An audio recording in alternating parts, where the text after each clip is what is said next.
Welcome back to another edition of Papa Leroy Cooks. Today we're going to do a little bit of sushi. We have some friends coming over, Edwards and Bob. I think Bob's family is going to join us, and we're going to do a little bit of sushi. So kind of Leroy style. So the kind of sushi I've been making. So right now I'm just prepping everything, getting everything ready, cutting up the tuna and all that kind of stuff, getting it ready. When the guests start arriving, we'll start rolling up some sushi. And I'll explain to you as I go how I make my rolls and all that kind of stuff. So it'll be pretty interesting. And if you guys remember, I did do an episode on how to make sushi rice. So we're not going to go through that. If you look up here, there's going to be a link on that one video where I showed you how to make the sushi rice, which we call in Japanese shari. Okay, so stay tuned. You'll see some pretty cool stuff. So right now I'm prepping the tuna, and this is the head cut of the tuna. It's right behind his head on his back, and there's this really thick sinew right here. If you can see it, it's real white, but it only goes up for a little ways.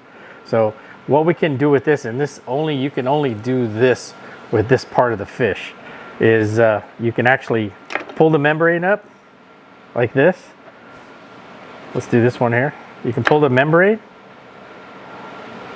and it takes all the meat with it.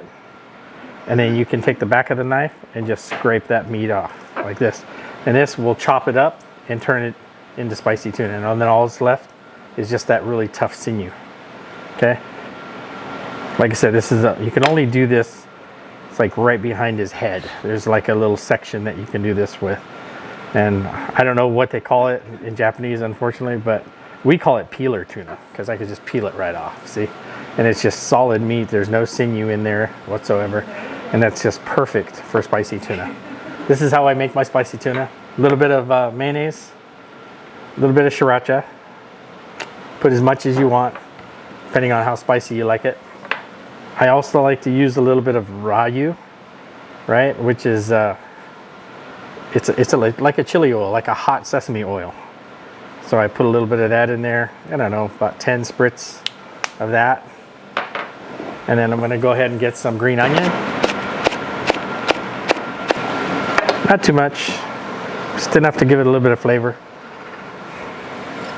And then we're gonna incorporate all that into there.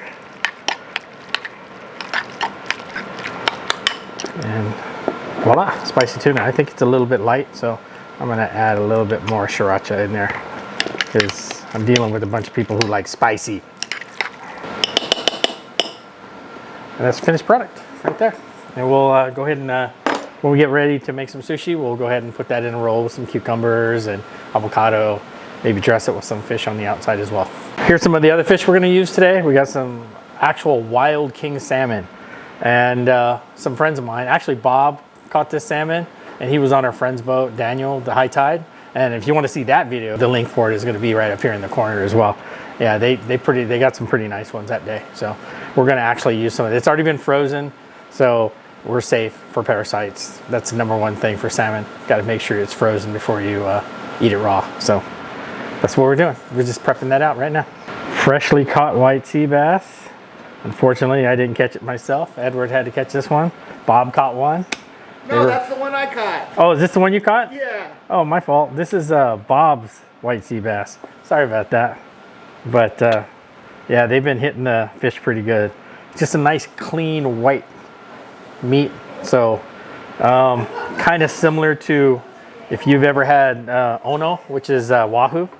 It's kind of similar to that style of meat. So not a whole heck of a lot of flavor, so you actually have to add something to it. You'll see what I do with this. You know, we'll have to coat it with some stuff to give it some flavor. But it's nice and crunchy and chewy, just like the Japanese people like. That's what sushi's all about. Crunchy, chewy, and fatty. Those three words right there. If you got that kind of a fish, then you got it made. Just cutting up some scallops here for, it's a type of roll that we make, starts off as just a regular sushi roll, but then we actually put it under the broiler and broil it. So you'll see that actually in a few minutes, hopefully. But I'm just prepping all the scallops, getting them ready, chopping them into little cubes so they cook faster. And you don't want to cook them that fast anyways, or that long. Turn it into like little rubber balls. This is the spicy scallop that I'm going to put on top of the roll. And so I started with a little Kewpie mayonnaise, some sriracha. I'm gonna put a little bit of flying fish roe inside there. And then of course, a little bit of rayu. This is the hot chili oil, because we want that heat. We want that heat.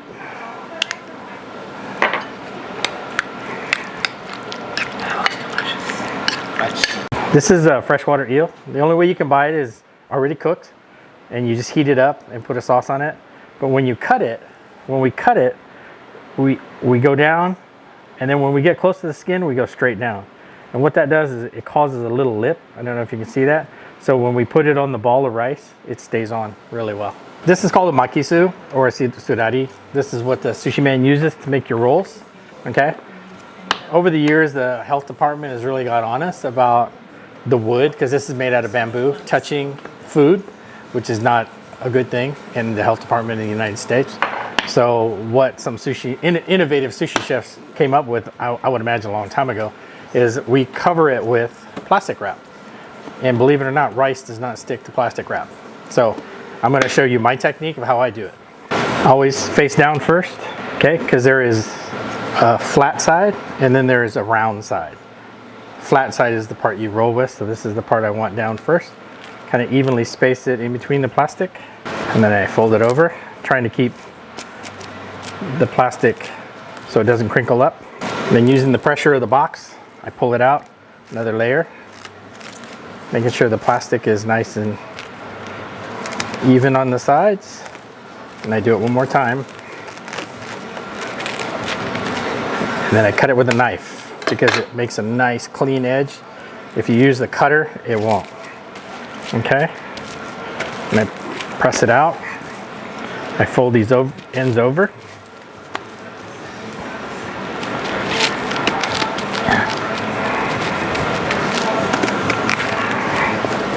Okay? And I do it twice. I like to do it twice because twice will last me 4 hours. And in the industry, we do it for 4 hours because if there's any bacteria that grows on this, 4 hours, it will not be harmful. So actually, in my restaurant, I used to have my guys make about 10 of them. So they're ready to go. So we just switch them out like after an hour's worth of use. So, but at home, 4 hours. You want to cut off a sizable amount here to cover. You don't want to do it too close because it'll come apart. Okay? And believe it or not, the heat from your hands, by pressing it really hard, will actually kind of heat up the plastic and make it stick really well, almost like glue. So put a lot of pressure here and it'll stay together. And then if you'll notice, I got an air pocket in there now. So I just take the point of my knife, make a little hole through both of them. You don't make too big of a cut, and then push the air out. And then if you notice, it sucks right in, almost like it was made for it. And that's how you cover your surari. This is the seaweed we use for sushi, called nori. And if you can see, there are these lines here. And then there's a shiny side and a very dull side. So what we do is I'm only gonna use a half sheet, but I don't wanna cut it with my knife or anything because they'll all be different sizes.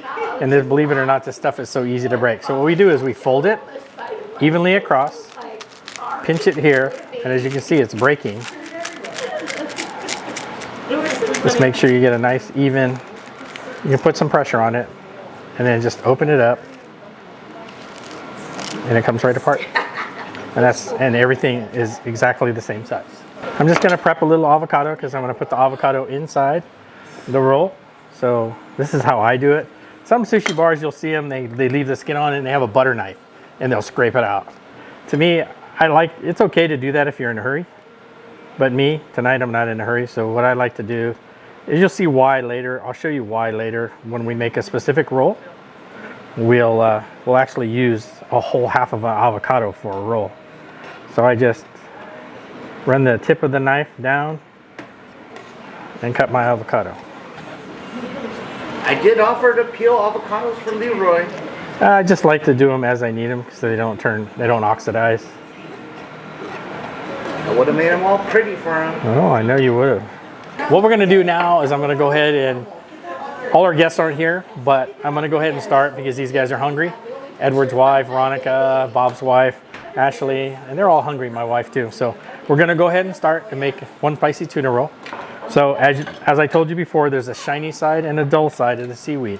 So we always put our rice on the dull side. It sticks better, okay?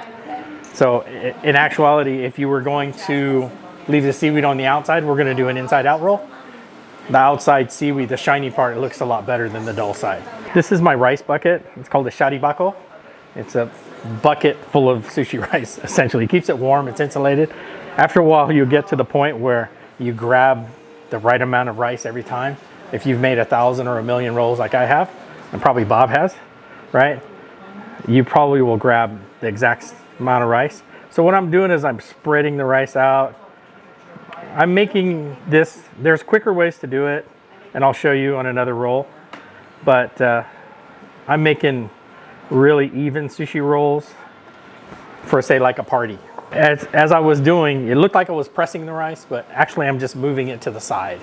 You don't want to mash your rice. You want your rice to be individual kernels.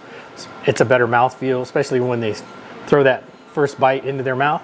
The rice needs to separate in their mouth. Okay, so if you were to mash it down, make it look like a piece of dough, that's the wrong way. So that's why it kind of looked like I was pushing it down, but I was not. As you can see, the individual kernels on the rice, okay? So we're gonna have to throw a little bit of sesame seed. And this is just toasted sesame seed. You can buy this in pretty much all the grocery stores, Albertsons, Vons. And like I said, this is gonna be an inside out roll. And you gotta kind of move quickly, because as you can tell, my seaweed is starting to shrink a little, okay? So as soon as it gets wet, it's gonna start to shrink. So we're gonna put a little bit of cucumber. We're gonna throw some avocado inside. And that spicy tuna mixture that I made earlier, that I showed you guys. And we don't wanna overstuff the roll. You want it, so as you can tell, about 1/4 of my seaweed is covered right now, okay? So I can see quite a bit on this side and a little bit less on that side. So the whole premise is what you're looking to do is you're gonna turn it by hand. We don't use the makisu so much, but we're gonna fold it over. But when you fold it over, we're gonna actually chuck everything in. If stuff comes out on the outside, don't worry about it. That means you're just gonna have a nice even roll all the way through, okay? And then you go over. Don't worry about it being, 100% uniform or anything like that, because I'm just gonna get the excess right. So that's where the makisu comes in with the plastic wrap. So we're gonna put that over the top. We're gonna give it a little pressure. You don't wanna give too much. But as you can tell, the end of my roll is right at the end of my makisu. So I can push on the end of it to make it uniform on the end. See how this is a little rough looking? So I'll go and I'll push all that in. And what that does is it gives me a nice uniform look. Then I'll take a look at my roll. I'll put one finger on the top, and what that does is it flattens the roll. Okay, if you want a round roll, don't use that technique. I like a flat roll on top, more like a rectangle. So I run my finger across the top, and as you can tell, it's nice and flat. Okay? So 90% of the sushi guys, we don't use this to make rolls. We just use it to even up the roll, okay? So now I'm going to cut it. So I put a little bit of water on my knife. Some sushi guys use vinegar, rice vinegar. I just use water, I'm cheap. So what you wanna do is you wanna look for the middle of the roll. And as you can tell, I'm hardly any pressure. If you have a sharp knife, the knife is gonna do all the work. I see so many people when they first make sushi, and I'm gonna destroy this part of the roll just to show you. They're used to American cutting. So they go like that, and see how everything falls apart and kind of mashes it? Right, so what you're doing is you're actually you got a sharp knife. Let the rice or knife do all the work, okay? And I put that rice, I put this in the water once, but this is some really sticky rice I made, so it's actually sticking a little bit. That's okay, because I'm going to show you a trick to even make it look even better. So you got your roll cut. You want to get ready for the presentation. Put your makisu back on top and just reform it. And it comes out looking perfect. And that's the way we make our spicy tuna roll. I got my plate here. I'm just using this melamine plate. It's a little oriental plate. Plating, you can, it's an art. So whatever you like to do, however you want to make it look, if you want to incorporate flowers or anything inside, you can with this plating technique. Some people will take, let's make, for instance, we're going to take a little bit of spicy mayo and we're going to drop it right here. Just make a line, okay? And then right next to it, we're going to take some eel sauce and we're going to drop another line right next to it. And then we're going to take a little bit of sriracha and make a line, right? And then what we're going to do is we're going to make a design with it. So we're just going to drag it out like this. It kind of makes it look like fire.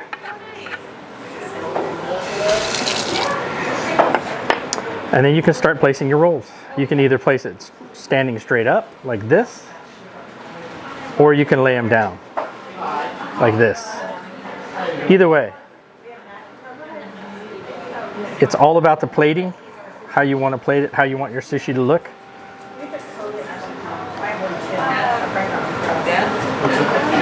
And then you can actually top, get a little color on top. Like this. Put a few more sesame seeds on top. And we're going to top this with a little bit of chopped green onion. And there we go. And that's how we do it. Spicy tuna, cucumber, and avocado roll with the fire flames on one side.